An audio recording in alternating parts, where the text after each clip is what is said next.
Alors, on vous revient comme promis avec une capsule sur les facteurs qui peuvent contribuer positivement à la reprise de la vie sexuelle après l'accouchement. Tout à fait. Donc, dans un premier temps, un point qui est vraiment important à considérer, c'est que le corps, dans une grossesse, pendant la grossesse, va changer.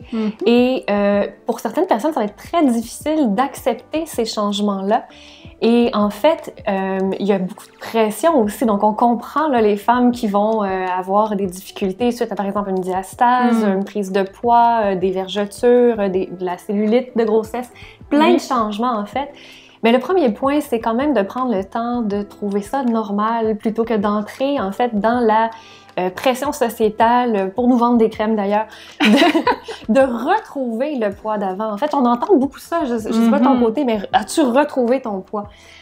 Oui. En fait, retrouver son poids est un peu, je dirais, sévère et presque impossible. Il y a certaines personnes qui, effectivement, peut-être la minorité, vont perdre rapidement le poids, mais l'idée, c'est pas de retrouver son poids pour se trouver belle à nouveau. Exactement. Puis même si la personne retrouve le poids comme tel, le corps va avoir changé dans tous les cas.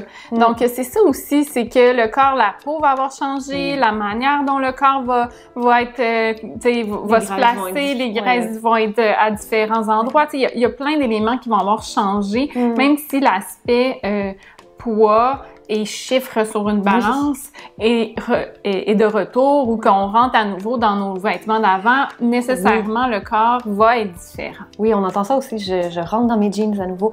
Donc oui, ça peut être des petites victoires que vous pouvez vous donner, mais d'un autre côté, ce qui est important pour retrouver justement une sexualité qui est positive, c'est d'être plus bienveillant et indulgent envers soi-même en normalisant plutôt qu'en essayant de suivre, même que ce qu'on va voir sur Internet ou dans les magazines, une espèce de tendance de reprise du avant.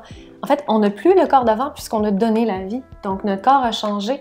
Et je pense qu'il y a comme un deuil, une partie de deuil à faire de « je ne retrouverai pas exactement le même corps, c'est mon nouveau corps ». Et c'est pas facile de s'aimer tous les jours et de dire « ah, je me sens extraordinaire dans mon corps », mais c'est plus d'avoir une attitude, je dirais peut-être de neutralité corporelle.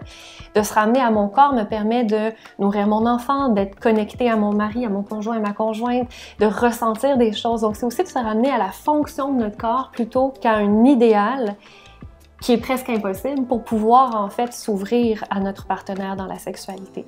Fait que oui, c'est un travail cognitif, émotionnel, mais c'est un travail de bienveillance surtout et de se rattacher justement à sa force parce qu'on a donné la vie. Puis oui, je sais que c'est une tendance, là, oui, t'as donné la vie.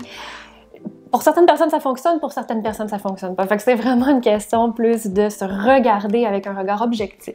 Oui. Autre chose, faut pas oublier, en tout cas moi je vois ça souvent, on a un regard nous-mêmes plus difficile, plus sévère envers soi qu'on l'aurait envers les autres. Et c'est la même chose souvent pour notre partenaire. La personne avec qui on se trouve a probablement moins un regard critique ou sévère ou vraiment pointu sur ce à quoi on devrait ressembler pour être désiré. Donc, je pense que ça aussi, il faut faire attention à la projection qu'on va avoir puis aux comparaisons, en fait. On peut en parler ouvertement avec notre partenaire de ça, de nos craintes, de nos malaises, puis travailler en équipe là-dessus. Tout à fait. Donc, en fait, quand tu parles de projection, de ne pas penser que notre partenaire nous voit avec les mêmes yeux que nous, on se regarde. Souvent, là où la partenaire va voir la globalité, l'ensemble, plutôt que peut-être la vergeture que sur mon ventre ou ma hanche ou peu importe. Donc, aussi de faire attention à cet aspect-là. Un autre élément, c'est de prendre le temps, quand on parle de reprise de la vie sexuelle, d'y aller progressivement, de manière graduelle, de garder en tête que la sexualité, là, ce n'est pas que la génitalité.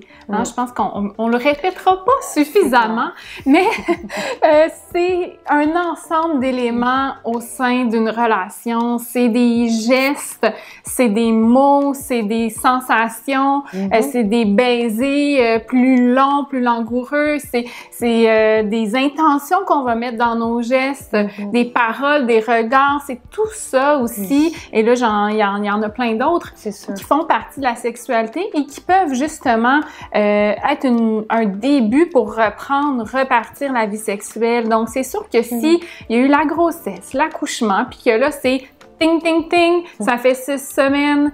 Maintenant, il faut avoir une relation sexuelle génitale. Ouh, ça se peut que on n'ait pas le même rythme que son ou sa partenaire et qu'on soit pas nécessairement rendu là. Par contre, ce qui est important, c'est de se dire, OK, mais dans le fond, la sexualité dans la relation peut passer par tellement d'autres éléments qui sont non génitaux que on peut reprendre, reconnecter, garder une complicité au sein de la relation et pas créer pour éviter une distance parce qu'évidemment, plus la distance s'agrandit, plus ça devient difficile de revenir. Donc, en gardant ces éléments-là, on maintient quand même un lien avec notre partenaire et éventuellement, on peut y aller progressivement en fonction du rythme de chacun. Donc, comme on avait parlé dans la capsule précédente, c'est sûr que quand il y a des douleurs, des choses comme ça peut faire des freins à la reprise. Donc là, peut-être faire un pas en arrière, puis se demander, bon, ben comment en ce moment, tu parlais d'équipe, comment on peut être une équipe dans ça? Comment est-ce qu'on peut trouver quelque chose où les deux, on va être confortables, même si c'est pas exactement ce qu'on aurait souhaité. Par exemple, si on aimerait avoir une relation sexuelle avec pénétration ou une génitalité, mais que là, pour l'instant, il y a des douleurs, bon, mais comment on continue quand même à garder la relation sexuelle active, même si elle n'est pas de la même façon que ce qu'on souhaiterait pour l'instant. C'est important ce que tu dis, faire attention aux attentes. Des fois, on arrive avec une attitude de pression ou, tu sais, des fois, pendant la grossesse, il y a eu moins de sexualité. Fait que c'est comme ça, on dirait le timeline est comme c'est une urgence, il faut qu'on le fasse, mais garder l'intimité, comme Virginie, tu dis, tu sais, vraiment maintenir une intimité puis aller dans une façon graduelle, puis pas oublier de communiquer nos malaises et nos limites et se dire c'est temporaire, par contre. C'est pas parce que je mets cette limite-là aujourd'hui ou que je veux qu'on fasse l'amour plus dans le noir que ça va être comme ça pour toujours. Donc, soyez encore une fois là dans la collaboration, puis dans l'ajout d'outils, si je peux dire. Même, j'ajouterais de dire les lubrifiants, par exemple, ou même quand on va en physiothérapie après au niveau périnéal. Pas oublier d'aller chercher ces outils-là pour vous aider. Oui, tout à fait. Puis finalement, tu sais, je parlais tantôt de connexion avec l'autre, donc de vraiment garder ce lien-là là, on vit un moment de couple avec le nouveau bébé, que ce soit le premier ou non. Ça demeure un petit être que nous avons conçu ensemble et que comment on peut chérir ça, si on veut, comme un projet commun qui nous unit, qui nous garde ensemble plutôt que qui nous sépare. Exactement. La communication devient encore une fois un outil majeur dans cette période de vie.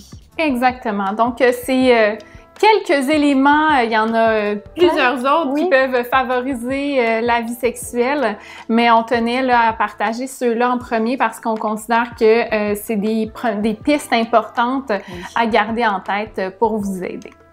Merci! On va faire un TikTok aussi. Hey, wow. C'est beaucoup trop de choses à me demander.